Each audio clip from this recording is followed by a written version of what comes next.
I'm just kidding. Mona is the executive director of the Faribault Area Senior Center and the co-chair of the fundraising campaign for the expansion of the Faribault Senior Center. Todd Markman will be joining us here shortly, too, I do believe, here on our AM Minnesota show. Groundbreaking is Tuesday. I told you we'd try and get Mona to do a cartwheel here in the studio because it's on video. No, I'm just kidding. I won't.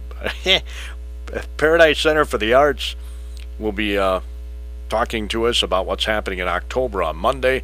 White Cane Day is coming up. We're going to get educated about that on Tuesday of next week.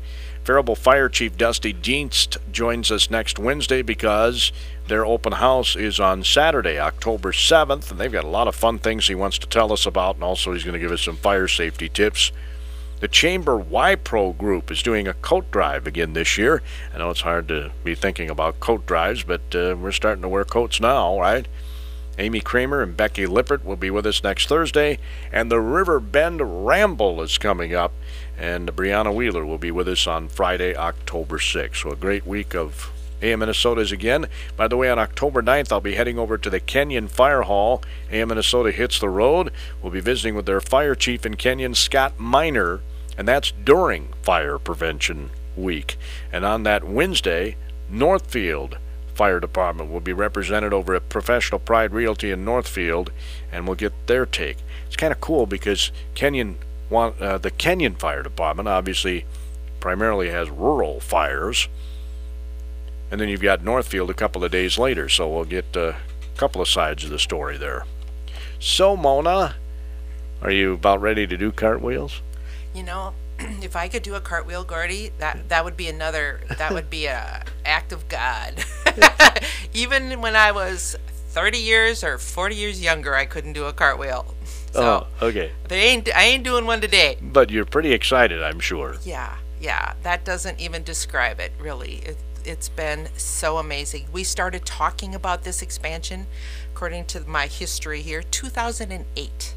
Wow, yeah. Almost 10 years. Almost 10 years, yeah. So it took a long time to get started and get some traction. And boy, when we got our first gift 2 years ago in September in 2015, it's just been working hard and getting the word out. So it's Tuesday's the day. So almost brings tears to my eyes. It's so cool. Yeah, well, it's been a lot of work, a lot of work on your part and the committee's part. And I remember when we did that special event down at the Legion. That was a lot of fun. It was a lot of fun. It was a great kickoff, a great launch for it. There's been a lot of people that have worked extremely hard at this project. So it's a partnership between the community and our organization, and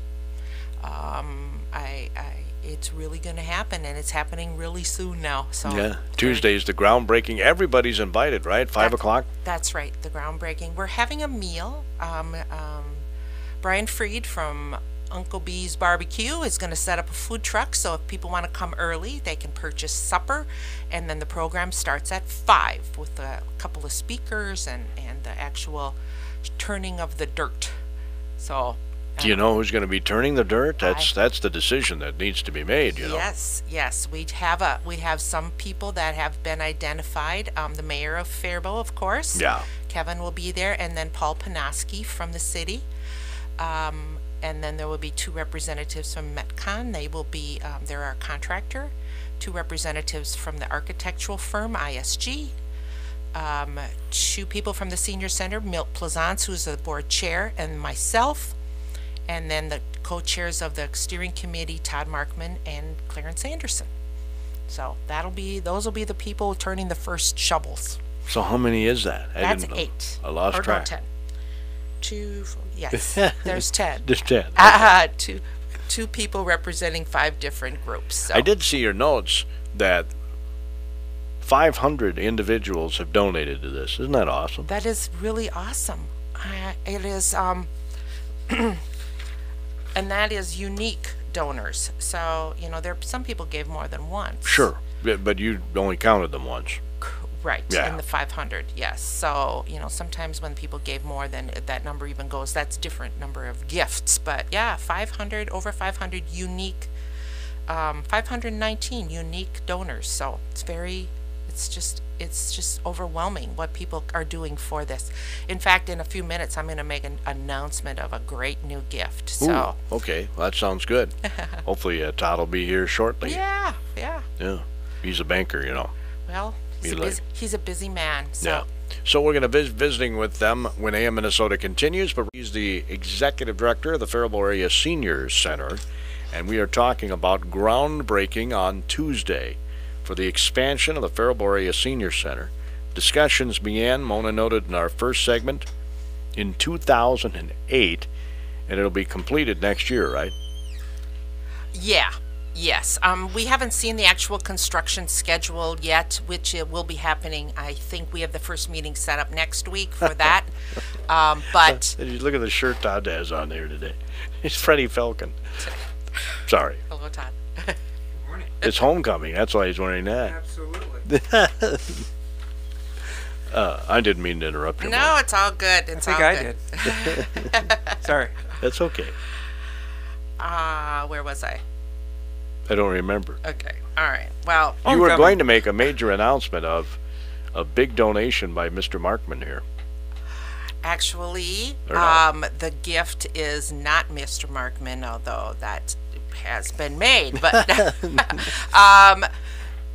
this is actually the first public announcement that I'm making on this gift, which is pretty exciting because it's a company from Faribault with a lot of Faribault employees, and it's the Daikin Applied Company, formerly known as McQuay.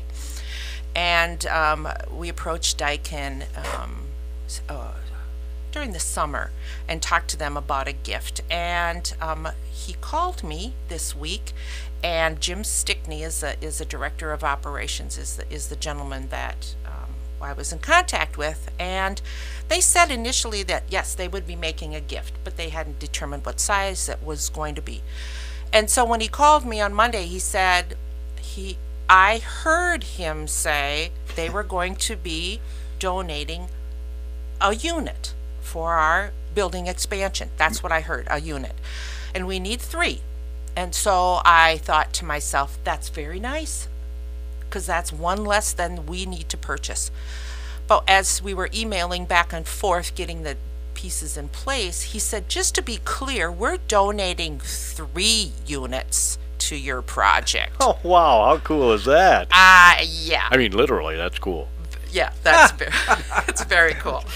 So Daikin is donating the air handling units that we will be using. So we are very excited and so honored, really honored to be given a gift, a generous gift like that. And I know they have a lot of employees, and I want those employees to know that we really appreciate what they're doing and what that company is doing to assist our project. Yeah, that's not a small undertaking. No, and it in combination with several other in-kind gifts from businesses in town that have helped out on this project and are going to continue to help out with this project. So Sage Yep. with some windows, and I know other contractors with some gifts that they're going to be able to give as they go through the construction phase here. So it's the whole community coming together for this project. What's really neat when you think about it is, I mean, it's going to be a Faribault building, basically. You've got Metcon building it. You've got Sage putting in windows. You got Daikin with the air conditioning and air handling units. Yeah. That's all Faribault stuff. Yeah, the donations from the business world, and then I mean, I can't say enough about also the private gifts that we have raised. $1.3 million we've raised, so 80% of our goal has been reached in various fashions, in kind and cash and pledges, and so it's just incredible. So. Well, I know you were confident, Todd. Remember when we did that event and you told me that I could donate and have a closet named after me? Yeah, how's that coming together there for us, Gordy? Well, I've donated, but I don't know if it'll buy you a closet.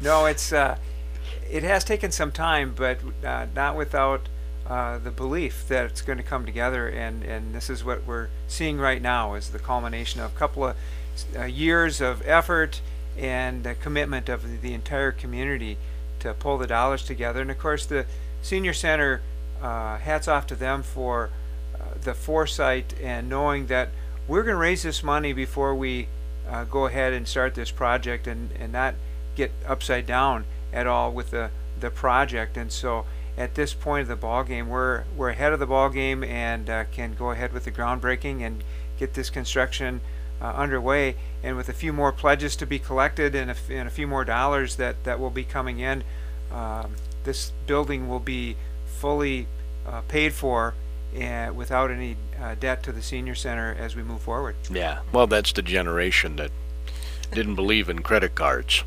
Yeah. It's our generation that's raised all the debt in this country, you know.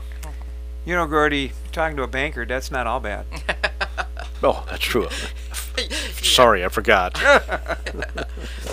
You know, I like what Todd said about having the foresight. I think the board of directors really also believed that we needed to be prepared, and they were willing to go ahead with it. One of my favorite statistics, and it's just getting closer and closer, is by the year 2020, so now very close to being upon us, there will be more Minnesotans age 65 and older than there will be school-age children. And that's according to the Minnesota State Demographer's Office.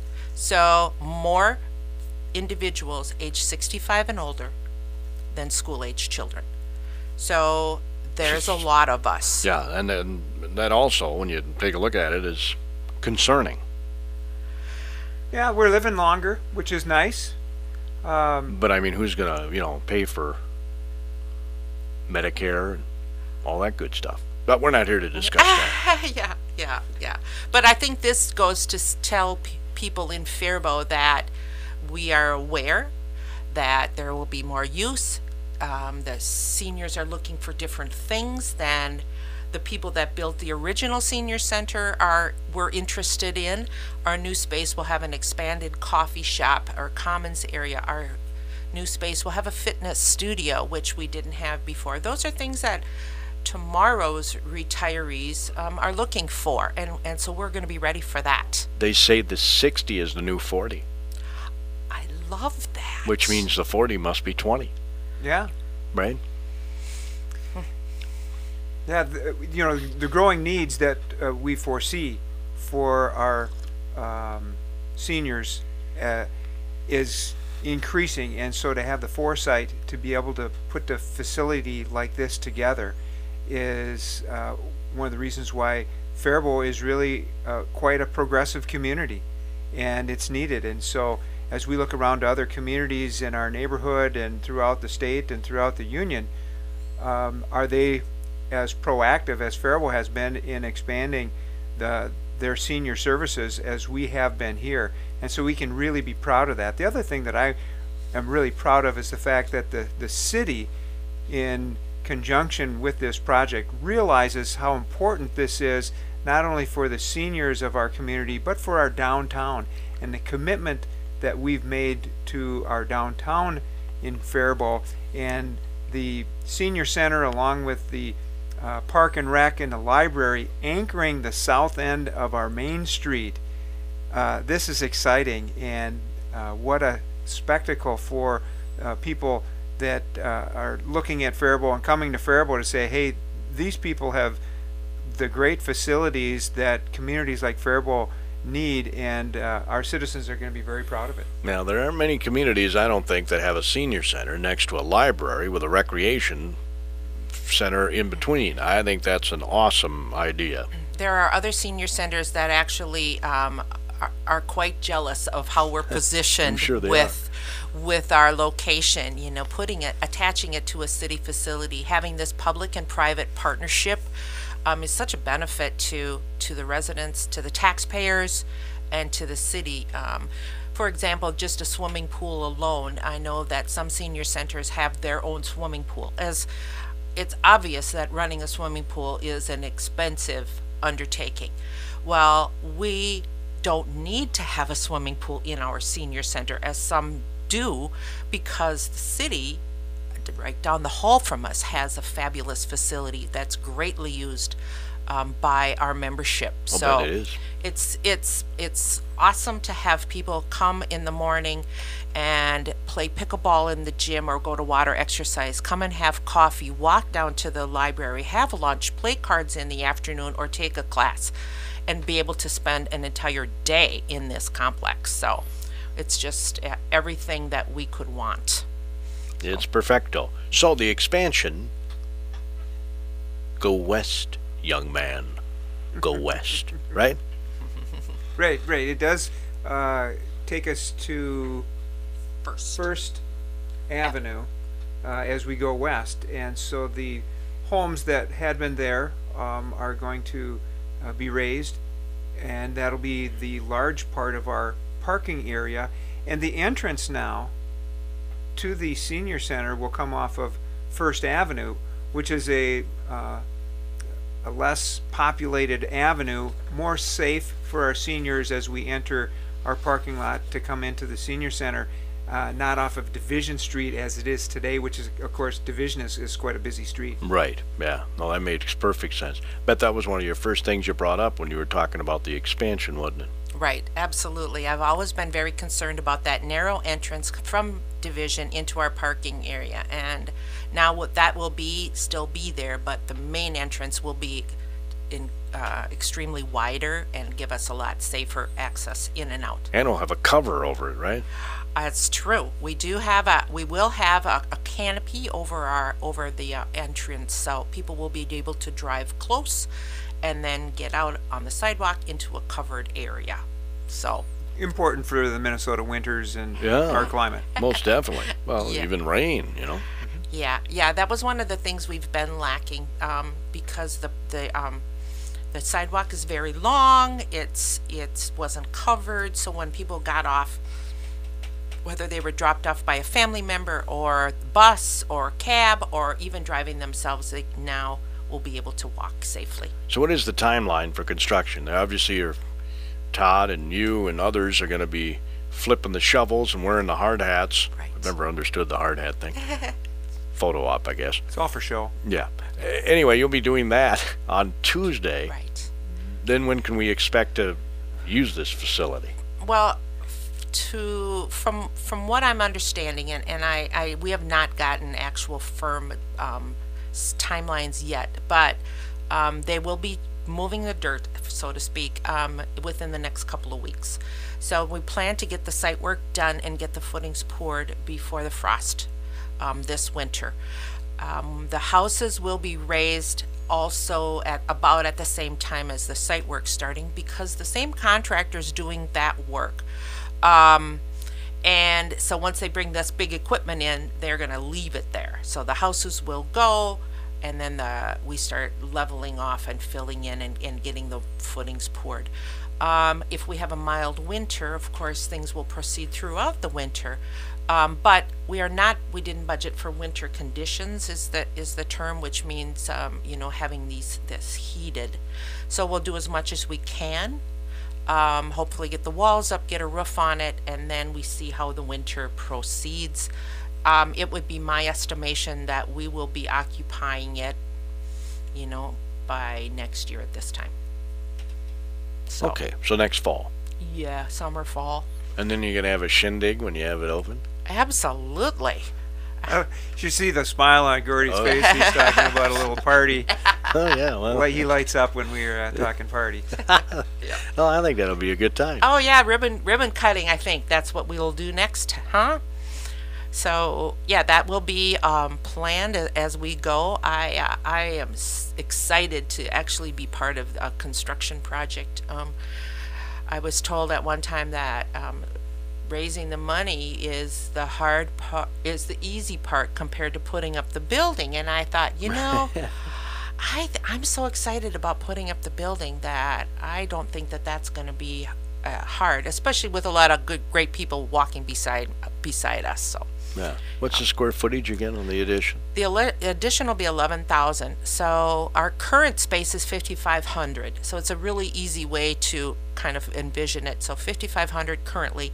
So we'll be doubling that and then adding it on. So the total square footage once we're done will be pushing 16,000. So 11,000 new, 5,000 current, about 16,000 total. So obviously this expansion takes into account years into the future as well. Oh, that's for sure. Yeah. That's for sure. The conference room is going to be really a nice space available to the community. Great technology. It'll be big enough for other people to use it as well. The commons area is going to be, it's actually our current coffee shop. We call it our coffee shop now. Our new space will be triple the size of that. So we're going to be in good shape with that. The offices are going to be moved, which will reuse the current office space for private offices, tax preparers, health insurance counselors. The poster child, of course, is our foot clinic people. They're meeting in the hallway right now, and Oh my. and they've been just such wonderful, understanding people, knowing that our goal is to give them a room with a door. So so that is one of the cool things that we'll also provide. So yeah, we're going to be in great shape. Well, Todd, Lord willing, you and I will be eating lunch down there sometime. Yeah, we sure hope so. At least having coffee. Yeah, you know, the neat part too, although it's senior center, it's really just as much a community center, because although the senior center will be utilizing most of the facility during the daytime hours, there's plenty of space, and it will also be utilized 24/7 in effect for the entire community. So as those needs come about within the community for evening gatherings and celebrations and education, the community center will be using the senior center space, this new senior center space. So it's all come together, you know, in one site and facility like this. Just a wonderful opportunity for Faribault. So that conference room will be available in for rent, or? Correct. We'll be running the rental component through the city. They will be handling reservations and so on that. Senior Center, in the development agreement that we have with the City of Faribault, which was written in 2014 and signed by the Senior Center and Jasinski at that time, had laid out exactly the way the use will be handled. So the Senior Center has priority over the space between the hours of 8 and 5. The city has priority over the space before 8 and after 5. Now that doesn't mean there won't be crossover. They may get in during the day, we may need it at night. Right. But they'll have classes, for example, the fitness space. They have priority of the space at 5 o'clock and after, which is perfect, because that's when they have the largest number of classes, is after people are done with work. So it's laid out. In fact, the space, priority space is laid out so that it's about half and half, because they have priority on the weekends.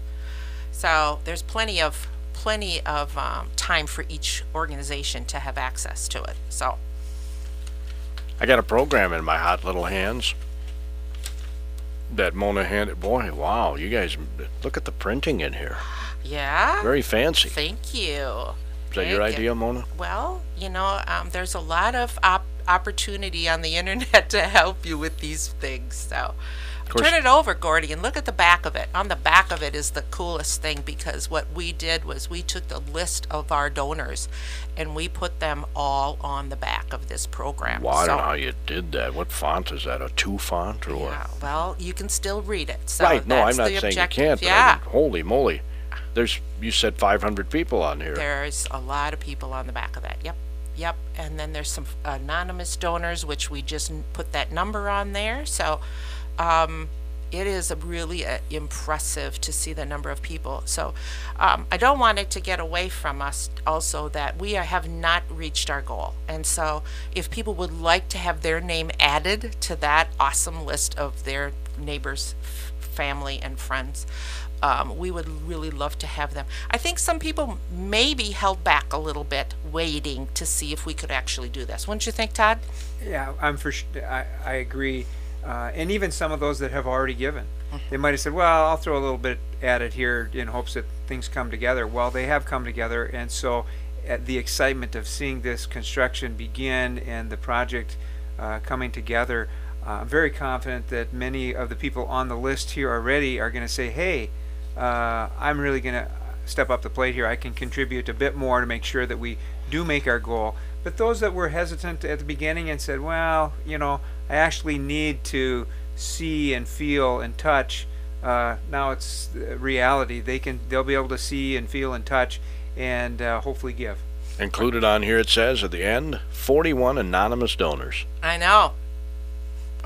Isn't that awesome? They didn't want to be recognized. They just wanted to give of their heart. Yes. Yeah, that's right. Pretty cool, huh? That's the best kind of giving there is. You know, an example of what Todd said about some people gave some at first and now giving later. That actually happened this week. We had a person who gave us a $5,000 gift early on, and this week turned around and gave a second $5,000 gift. Wow. So, you know, if that's the mindset that other people have now, would be a great time to do that, so we can just finish this fundraising and really. So how much do you need? We need about $300,000. Oh, I'm sorry, I can't write that check. No. Yeah. No, but I mean, if you do break it down to all the different gifts that have been given, we've looked at it. If everyone gave approximately 10% more than their original gift, so let's say you gave $100, could you give another $10? Yeah, hopefully, and that extra 10% then is going to put us over the top. So I think that is doable for a lot of people. Maybe they gave $1,000. Do they have another $100 they could throw at it? Probably. Yeah. And so that's what we're looking for from many of our donors, to say, hey, you know, can you dig into your pocket just a little bit deeper? Now, we're not this nice gift this week that matched their original gift. That's extraordinary, but we obviously will take those two. Sure. And put towards the cause. So. Yep. Yeah. So the idea here, you'd like to have all this raised by the time you finish the construction. Absolutely. I think that's really a responsible way for us to work towards. So. Did you come up with a Joel Barker quote in here? No, my dear friend Brenda Johnson, who works aside next to me in the office next to me, you know Brenda? Oh, yeah. Brenda works here at the senior center, and she found that and she sent it thinking maybe there was a place for it. And I think there's a great place for that. Yeah, I love it too. Do you want to read it? You mean on a plaque in the building, you're saying? Yeah. Why don't you read it? Oh, yeah. Vision without action is a dream. Action without vision is simply passing the time.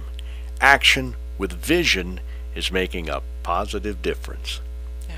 How awesome is that? I know, isn't it? That's I know. the way to end the show, too. Well said. Yeah. It was awesome. Yeah. I wish it was my quote.